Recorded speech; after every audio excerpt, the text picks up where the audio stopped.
Hello दोस्तों, I am railway man Ravi. मैं आप लोगों को आज भारत की जनसंख्या के बारे में बताऊंगा। तो सबसे पहले जो जनसंख्या अधिनियम था वो कब आया था? तो पहला जो जनसंख्या अधिनियम है वो 1948 में आया था। प्रथम जनगणना कब हुई थी? तो प्रथम जनगणना 1872 में वायसराय लॉर्ड मेयो के कार्यकाल में हुई थी। फिर उसके बाद में जो प्रथम दशकीय जनसंख्या है वो 1881 में लॉर्ड रिपन के कार्यकाल में हुई थी। और उस समय जो जनगणना आयुक्त थे वो थे WC प्लाउडेन। महाविभाजक वर्ष किसको कहा जाता है? तो महाविभाजक वर्ष 1921 को कहा जाता है, क्योंकि 1911 से 1921 के बीच में जनसंख्या बहुत ही कम हो गई थी। और इसमें जो जनसंख्या है वो भारत के संविधान के कौन से आर्टिकल में है? तो वो 246 में है। और जो अनुसूची है वो 7वीं अनुसूची में है। अब भारत की जनगणना 2011 के बारे में बात करते हैं। तो सबसे पहले ये कौन से क्रम की थी? यानी कि 1872 से 2011 के बीच में कौन से क्रम की थी? तो ये 15वीं क्रम की थी। फिर स्वतंत्र भारत की जो स्वतंत्रता के बाद में कौन सा क्रम है? तो वो है 7वां क्रम। उस समय जो जनगणना आयुक्त 2011 में कौन थे? तो C चंद्र मौली जी थे।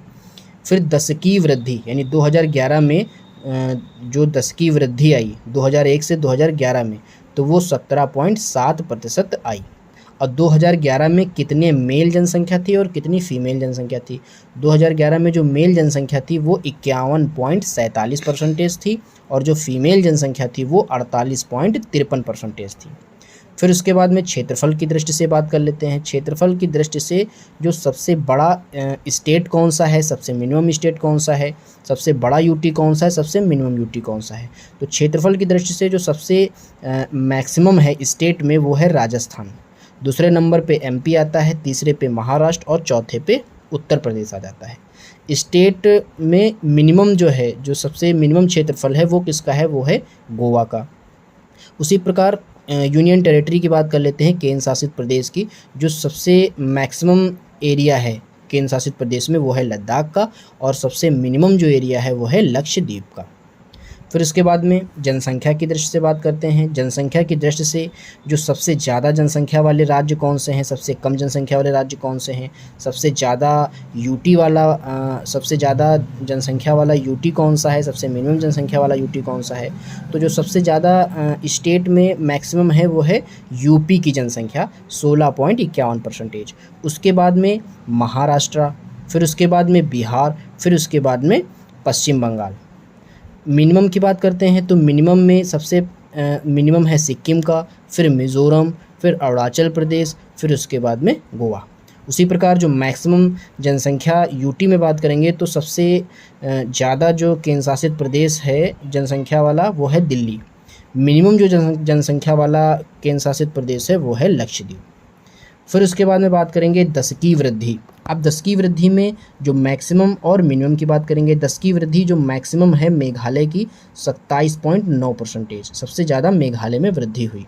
सबसे कम जो नेगेटिव में गया था राज्य वो नागालैंड है। उसके बाद में जनसंख्या घनत्व की बात करेंगे तो जनसंख्या घनत्व में जो स्टेट और यूटी दो अलग अलग तरह से बात करेंगे।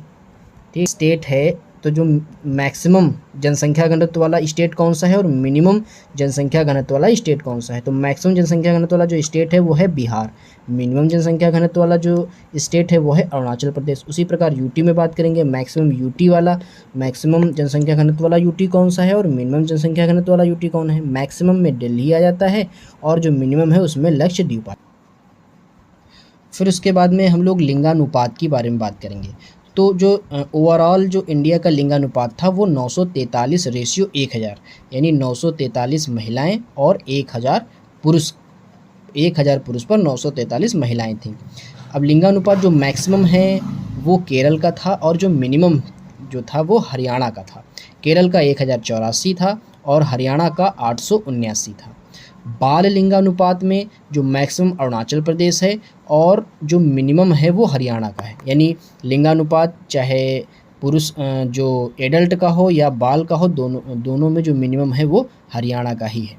फिर उसके बाद में साक्षरता की बात करते हैं। तो साक्षरता में जो ओवरऑल इंडिया की साक्षरता दर थी वो थी 73%, जिसमें से जो मेल की साक्षरता दर थी वो थी 80.09% और जो फीमेल की साक्षरता दर थी वो थी 64.6%। जिसमें जो मैक्सिमम साक्षरता दर वाला राज्य केरल था और मिनिमम साक्षरता दर वाला जो राज्य है वो बिहार था, 61.8%, उधर केरल का 94%।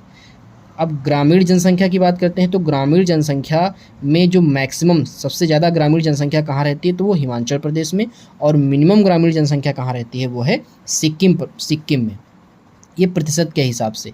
फिर सर्वाधिक नगरीय जनसंख्या प्रतिशत वाला राज्य, यानी सबसे ज़्यादा शहर में रहने वाले राज्य जो प्रतिशत के हिसाब से कहाँ रहते हैं वो गोवा में रहते हैं। फिर नगरीय जनसंख्या ये नंबर के हिसाब से मैक्सिमम महाराष्ट्र में और मिनिमम सिक्किम में, ये प्रतिशत के हिसाब से था। जनसंख्या प्रतिशत के हिसाब से गोवा में सबसे ज़्यादा नगरीय जनसंख्या रहती है और संख्या के हिसाब से मैक्सिमम महाराष्ट्र में रहती है। उसी प्रकार से फिर एससी जनसंख्या की बात करते हैं तो एससी जनसंख्या जो सर्वाधिक जनसंख्या है वो यूपी में रहती है, लेकिन सबसे ज़्यादा प्रतिशत कहाँ है वो है पंजाब में। फिर एसटी जनसंख्या की बात करेंगे तो एसटी जनसंख्या में सर्वाधिक जो एसटी जनसंख्या वो एमपी में रहती है, और जो सर्वाधिक प्रतिशत वाला है वो है मिजोरम।